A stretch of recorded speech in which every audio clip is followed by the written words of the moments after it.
ということで、今日ご紹介するのは、これもご本人のね、勇敢なるご許可をいただいてですね、ご提示するんですが、40歳女性でですね、不妊治療された後にホルモン異常を起こして、極度に太っちゃった方です。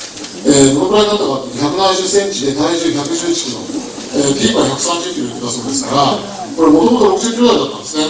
倍に太っちゃったわけです。ウエスト130センチ、ボディマスインデックス38、これ正常25以下ですから、極端な肥満です。でどのくらいになったかというとですね、去年の6月今ぐらいの体重だったら何とか痩せたいと相談を受けました。で、糖質を控えてですね、厳格な食事指導をしたんですけども、その時の体験がこんな感じです。ね。で、ここからですね、厳格な糖質を控えた食事コントロールを行いました。その結果どうなったかというと、体重は12キロ減りました、半年で。で、糖尿病だったんですね。A1C という血糖の平均値、これ正常 5.7 以下ぐらいですけど、それが 9.5 から 6.2 とかなり落ちました。尿酸も正常は 6.5 以下ぐらいですけど、8から 6.3 に落ちました。でもこれで止まっちゃったんですね。2006年の10月で止まっちゃったんです。なぜか。これ内臓脂肪を見ていただくとすごいんですけども、241平方センチメートル。正常の3倍ぐらいです。皮下脂肪正常じゃありませんけど、大体200が限度ぐらいですから、やっぱりどっちも3倍ぐらい多い状態です。これ痩せたんですけど、痩せた時でも内臓脂肪200ということで、ほとんど落ちなかったんですね。だから痩せられなかったんです、ここから。ところがですね、この時に水素の情報が来たんで、去年の11月から取り始めたわけです。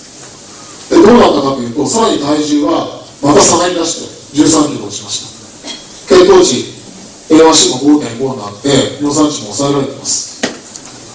で、どうなったかというと、こういうふうになったんですね。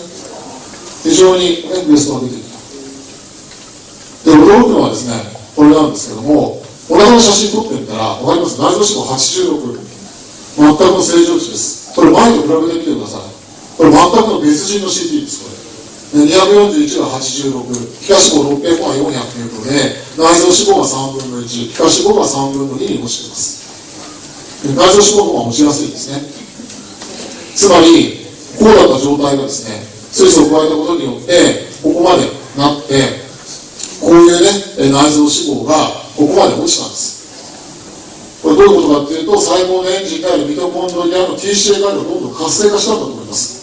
で、脂肪をどんどん取り込んで燃やしたから減ったんだということは当然推定されるわけです。非常に感謝されています。今、さらに体重が減ってきています。ただですね、よくこれまで言うんですね、水素取ったんだけど痩せない。おかしい。ね、何か、これです。食欲も出るんですよ、体調良くなる。これまで厳格に食事コントロール守りました。だから痩せました。ね、意識に任せて食べたいだけ食べちゃったから、それは食べてる割に太らないで終わっちゃいますので、そこのところはですね、もう一回食生活をよく振り返ってみてくださいというふうにお話ししています。はい、特に糖質ですね、炭水化物を控えることが大切だと思います。ですね、実際これ2007年、今年の内科学会総会であった発表なんですけれども、メタボリックシンドロームでですね、酸化ストレス、酸化がいろんな臓器障害を進展させるんだというね、講演発表がありました。その中で、演者の教授はどう述べられているかというと、臓器障害を防止するために食事などの生活習慣の改善とともに、副作用のない抗酸化薬の開発が望まれるとはっきり述べているんですね。わかります。メタボリックシンドロームのいろんな合併症を防ぐのにも抗酸化薬、それは必要だと。実はもうできてますよって話なんですけども、こういうことが述べられています。で、4番目ですけれども、最近増えていますアレルギー性疾患です。喘息、アトピー、そして今や国民病になってしまった花粉症、いろんなアレルギー性疾患が免疫の異常とともにですね、たくさん見られます。その中の、2症例なんですけども、これは気管支喘息のね、患者さんです。もう80歳になられました。大体20年間の気管支喘息で、プレドニゾーンという、ね、副腎皮質ホルモンを発作の時に、ね、何日か続けて飲むという治療を、自分で、考案されてされてたわけです。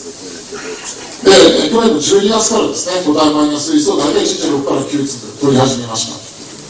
で、非常にですね、この方、真面目な方で、町のですね、産業界の養殖特にもあります。血液の酸素飽和度を自分で機械買って毎日つけてます。ピークフローという呼吸機能も自分でチェックされています。そしてストレートどれくらい飲んだか全部チェックされてるんですね。それをですね、この半年間で全部ノートを見せていただいて、洗い出して統計的に調べていくんですね。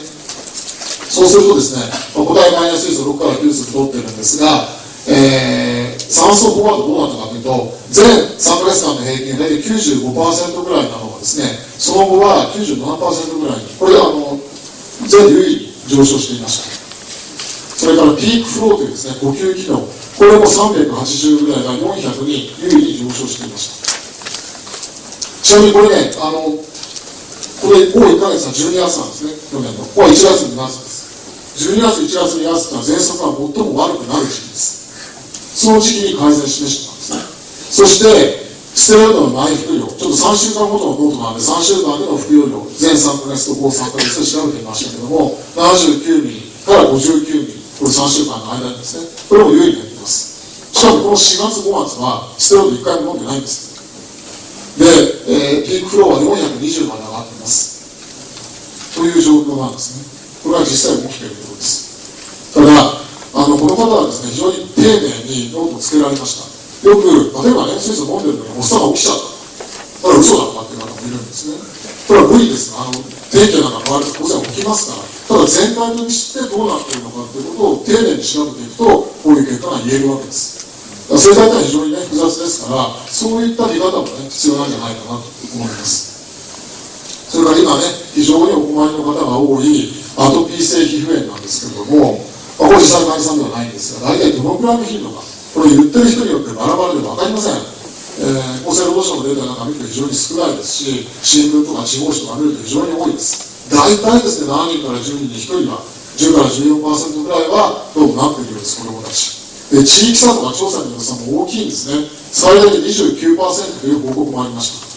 実際、小学校なんかね、子供についていって見てみると、やっぱりこのぐらいの率なのかなという印象は受けています。で、実際ね、どういうのがアトピーなのかというのを、電子顕微鏡で、これは実験モデルですけども、上がですね、正常の皮膚の角質層、皮膚の一番表面は角質というね、層で覆われて皮膚を守っています。正常の皮膚はこういうミルフィーユみたいな層構造を成しているんですね。ところがアトピーになるとこう崩れちゃってるんです。ね、正常な層構造を出してますけども、アトピーになると活性酸素で角質がですね、薄くなって崩壊しちゃってます。守るものがなくなっちゃうんですね。で、実際活性酸素はどう関係しているか、いろんなところに関係してるんですけども、皮膚の脂質を酸化します。過酸化脂質に変えます。で、角質の機能を低下させてボロボロにしてかゆみを増していきます。それから皮膚を酸化します。電子が足りないという状態で皮膚の免疫細胞をおかしくしちゃうんですね。その結果、ヒスタミンというかゆみの物質をどんどん分泌するようになってかゆいかゆいという悪循環が起こります。で、かきむしります。そこからの悪循環でいいと思いました。そういうことが起こってるんですね。かゆみというのは一つのね、キーポイントです。